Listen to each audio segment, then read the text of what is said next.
ThaBoxingvoice.com here with Robert Garcia Jr. Pita, you got your boy Vergil Ortiz fighting co-main event. Man, a lot of people aren't too familiar with him.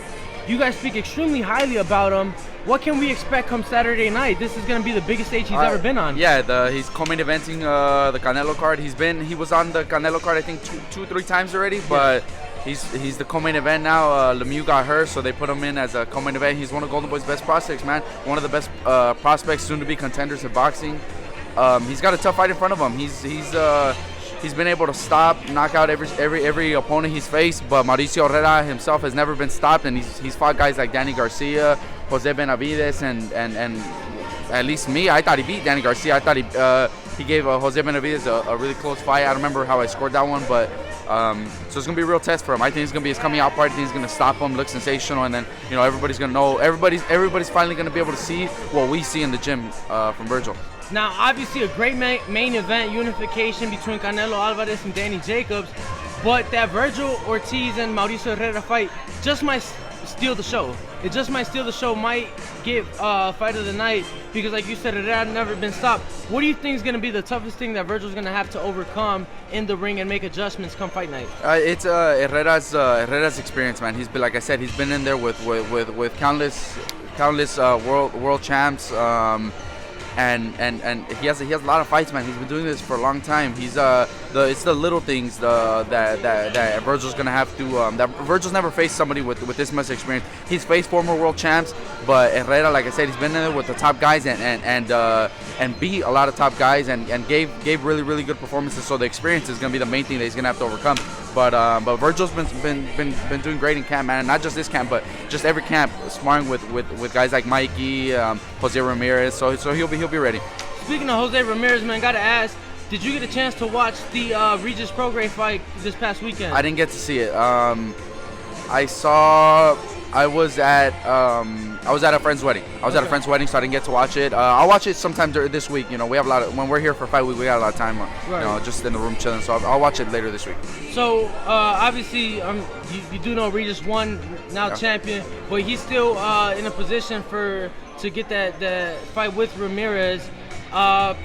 Probably the number 1, number 2 fighters at the 140-pound division. Some would say Jose won, some would say Regis won, but they're both right there, 1 and 2. What do you think of that potential fight for your fighter in Jose Ramirez? I like it, man. It's a good style matchup. Regis isn't a runner. He's not a mover. He stands right in front of you. He's got really good head movement. He has power in both hands. But he's got a tough final in the World Boxing Super Series. The winner of Josh Taylor and Baranchik, or however you say his name. That one's gonna be a good one. I think Josh Taylor wins, and then I think him and Regis is a tough fight. But yeah, of course Jose wants the winner. Of course we want the winner. I've been seeing online a lot of stuff about maybe Jose fighting Maurice Hooker. So hopefully Jose's able to get that before, so that way we get those 2 belts, and then they fight for 2 belts, and then they unify for the whole division. That would be the biggest thing for the 140-pound division. Exactly what I was gonna get at. Barachenk has the IBF. But most people, including myself, believe Josh Taylor will defeat him in 2.5 weeks' time. So the final, like you said, would be a unification, and then Jose Ramirez and Maurice Hooker would be another unification. Given that that's probably what's next, talking to Eddie Hearn and things like that, things seem promising. What are your thoughts on that fight? Because the Regis Prograis fight is what people want to see, but realistically, Maurice Hooker is probably next. We're hearing possibly in Texas. Yeah. That would be a huge fight, given that Maurice is from Texas. Jose being Mexican, they always come out, show out. What are your thoughts on that fight? Dude, it's a big fight, big unification fight. But it's a fight that Jose wants, man. I know he's been in a bad position in terms of getting like the top opposition that he wants, because all the 140-pounders are fighting on Dazn. Maurice Hooker isn't in the tournament, so he's somebody that he's able to get. He's able to get right now, and it's a big fight, man. And Maurice is a really good world champion. He has a great right hand. He's big. He's long. For 140 pounds, his last fight he even had to come back and make weight the second time, because he's a big guy for that weight class. It's a tough fight, man. But that's what the guys want. That's what Jose wants. He wants the best guys in the division to prove that he's the best in the division, and that's the only way. That's the only way we find out. A lot of people say, like you said right now, Regis is number one, Jose's number one, Maurice Hooker could be number one, but they have to fight to prove who's really the number one in the division. Now, obviously, that's the top of the top at the 140-pound division, but realistically, your uncle Mikey could be in that mix too, depending on what he wants to do. Yeah. He vacated the WBC because he knows that's not what's next for him. Yep. What are the talks in the gym? Is he staying at 147 or could he be at 140? Honestly, I have no idea. I think if I had to guess, I'm guessing he stays at 147. Because like I just said, if at 135 he vacated the WBC belt. They've been holding it for a while. Without defending it. His last fight was last year against the Easter. He's not gonna fight Lomachenko, so he's not gonna just defend it against just some random contender. So he'd rather vacate it. If Jose's fighting Hooker at 140 and then Regis is fighting the winner of those guys, there really is nobody for him at 140. Because him and Jose obviously aren't going to fight. If Hooker fights Jose, then Hooker's off the table. Regis is in the tournament. The other champs are in the tournament. I'm guessing he stays at 147. Against who, I have no idea. Danny Garcia just came off a good win. There's Keith Thurman. There's Manny Pacquiao. There's a lot of guys still. Errol's going to fight. Errol's going to fight Sean Porter, so that's done. Looks like Keith Thurman's going to fight Pacquiao, so that leaves maybe Danny Garcia, Omar Figueroa. There's a lot of guys. So that was going to be my question, because obviously his goal is ultimately he still wants to become champion in that 5th division. So do you think that... You didn't get anything? Oh, okay, thank you. Do you think that he still would take a fight maybe like a Danny Garcia, even though he's not a champion? Yeah, of course.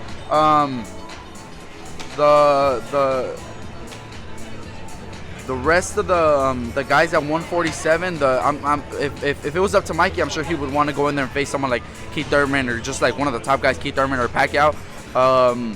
But those guys are fighting, so like the same thing like with the guys at 140. If all the champs are fighting each other, you got to get the best guy that's next, and Danny Garcia is the best guy that's available after Keith Thurman and after Manny Pacquiao. So I'm guessing that's what's gonna happen. I'm guessing that's what Mikey wants too. So you said Danny's the best fighter that's not already lined up, and I'm just talking like what I hear online, because I don't really fucking know, man. Absolutely. I don't know. But what I wanted to ask, many would say Crawford. But those top ranked fights aren't gonna happen. That was what I was getting at. You see no way. No, because if those top ranked fights were to happen, we wouldn't be talking about 147. We'd be talking about him fighting at 135 against Lomachenko and unifying the division. That's what we'd be talking about. Not even the welterweights, not the 140 pounder. We'd be talking about Lomachenko, because that's the biggest star he could fight right now. But those top ranked fights are not gonna happen. Errol and Crawford, they're not. You see all the stuff that they're saying. They're not gonna fight. So you got to go with what's available and what's in front of you. Danny Garcia, champion at 140. He's fought, a lot of great names. I feel like he had his best success at 140, not 147. Yeah. But he was still champion at 147. Stylistically, how do you see that fight play out? Danny Garcia, Mikey Garcia. It's not an easy fight. Danny's a big, strong welterweight. I even heard like an interview where he was talking about how hard it's getting for him to cut weight now at 147. So he's a big guy, man, and 147 isn't Mikey's natural weight class. So all the fights at 147 now for Mikey are going to be even tougher than it could be. It doesn't have to be a world champ at 147. Anybody at 147 is going to be a tough fight for Mikey compared to the guys at 140 and 135, where he's naturally the bigger, stronger guy. So it's a tough fight, man. They're all tough fights. Lastly, before I let you go, bro, just want to get your thoughts on a couple upcoming fights. This weekend, Danny Jacobs, Canelo Alvarez. How do you see it play out? I think Canelo knocks him out, man. But in late rounds, in a really, really tough fight, Danny Jacobs will be able to outbox him for a few rounds. We've seen Canelo have some trouble with guys that move around, and I think that's what Danny Jacobs is going to try to do. But I think Canelo's just overall the better fighter, more experienced, been in there against tougher opposition. I think Canelo pulls it off late, but not an easy fight.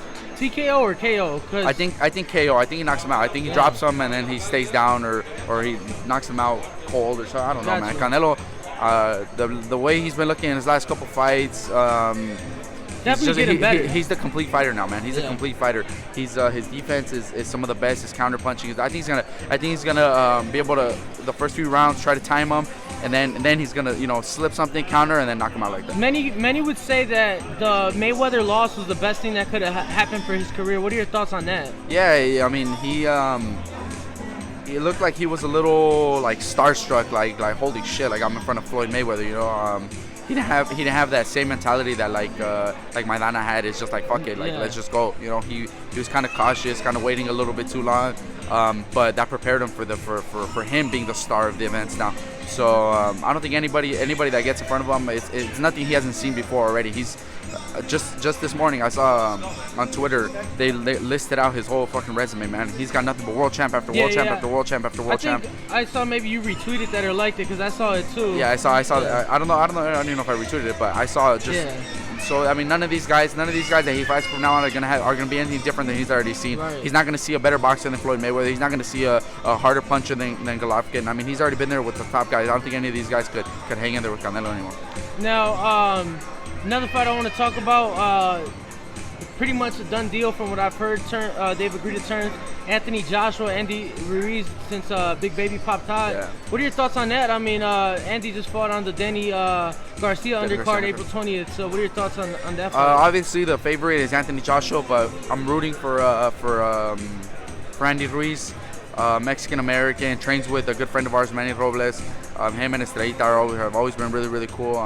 I'll be rooting for Andy Ruiz. Hopefully he pulls off the upset. Not a lot of people are gonna give him a shot, man, but he has power in both hands. He's quick, man. He's a quick guy for the heavyweight division. He might not look like the best athlete, but he comes in shape, and I know he's gonna be training hard. I saw videos that right after the fight he was already in the gym because he heard those little rumors. So I know he's gonna be in shape. Estrellita and Manny Robles are gonna have a good game plan for him, and hopefully he pulls off the victory, man. If you enjoyed the video, feel free to hit the like, subscribe, and share. As always, if you want to support us to the next level, head over to the patreon.com/ThaBoxingVoice. We have tons of exclusive from Border Wars, Entitled, betting shows, the list goes on and on and on. But in addition to that, if you guys have questions for fighters, trainers, and promoters, this is where you can submit them. We will run out, get these questions answered, and put it back on the show just for you guys. Appreciate it. Peace.